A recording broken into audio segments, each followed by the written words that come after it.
La hermenéutica sacra, como interpretación de los textos sagrados, por ejemplo la Biblia; una hermenéutica jurídica, como interpretación de los casos particulares, es decir, si está prohibido robar, pero la mamá robó porque el muchachito está muerto de hambre, implica una interpretación distinta de ese caso frente al robo de la persona que roba por placer, porque le gusta o porque es su actividad diaria, ¿cierto?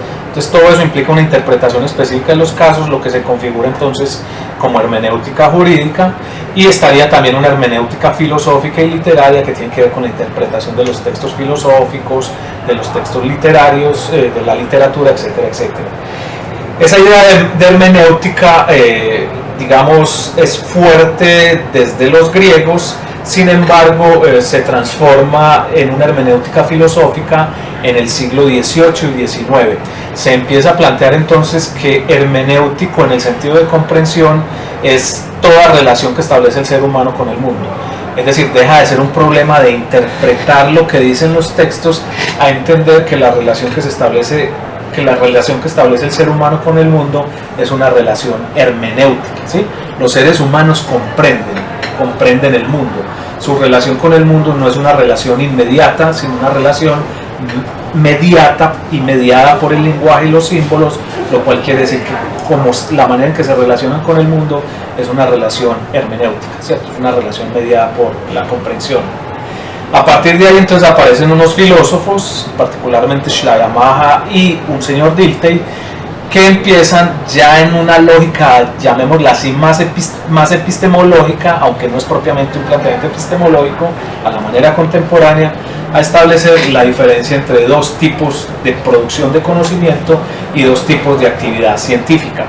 Dilthey entonces establece una diferencia entre ciencias del espíritu, ciencias de la cultura, ciencias sociales y humanas, cuya característica fundamental es encargarse de los fenómenos humanos, y los fenómenos humanos son fenómenos atravesados por el sentido. Esas ciencias del espíritu entonces se encargan fundamentalmente de comprender, es decir, de interpretar, es decir, son hermenéuticas, son comprensivas, frente a otro tipo de ciencias que él denomina ciencias naturales, cuya tarea fundamental es explicar el mundo, es decir, determinar desde el punto de vista causal qué sucede. Esas ciencias naturales, física, química, entonces desarrollan procedimientos de tipo explicativo y producen conocimiento explicativo, por ejemplo, dando cuenta de las relaciones causales de las cosas. Si el agua se calienta a tal grado, se evapora. Si esto se da, produce esto. Mientras que las ciencias hermenéuticas o los procedimientos hermenéuticos dentro de las ciencias sociales lo que buscan no es tanto dar cuenta del mundo en términos causales, sino desentrañar el sentido que le subyacen a esos fenómenos en tanto fenómenos humanos, ¿sí? Entonces no explican necesariamente, ¿sí?, sino que tratan de ir más allá de la explicación a dar cuenta desde el punto de vista interpretativo de por qué suceden las cosas. Ejemplo, yo puedo explicar, ¿sí?, a qué velocidad debe ir un puño, ¿sí?, para producir un ojo morado de tales dimensiones. Entonces yo puedo decir, el ojo morado es el resultado de un puño que se movía a la velocidad tal, y una vez impactó, entonces produjo, digámoslo así, un ojo morado de tal dimensión.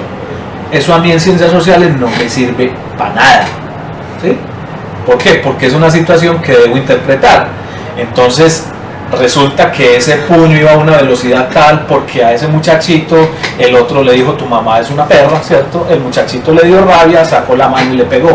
Es decir, las explicaciones en términos físicos se vuelven insuficientes cuando tratamos con fenómenos humanos, porque los fenómenos humanos generalmente no son fenómenos que tienen que ver con cosas mecánicas, sino que están sujetos también a una comprensión. Las ciencias entonces del espíritu, en la lógica de Dilthey, ¿sí?, se opondrían a las ciencias positivas y al positivismo, porque parten del presupuesto de que el mundo humano, sobre todo, no se reduce simplemente a un esquema causal, ¿sí?, y que habría que indagar sobre cómo eso que se presenta como causalidad está detonado, marcado, ocasionado, influenciado por cuestiones sociales, por cuestiones históricas que tienen que ver con el sentido.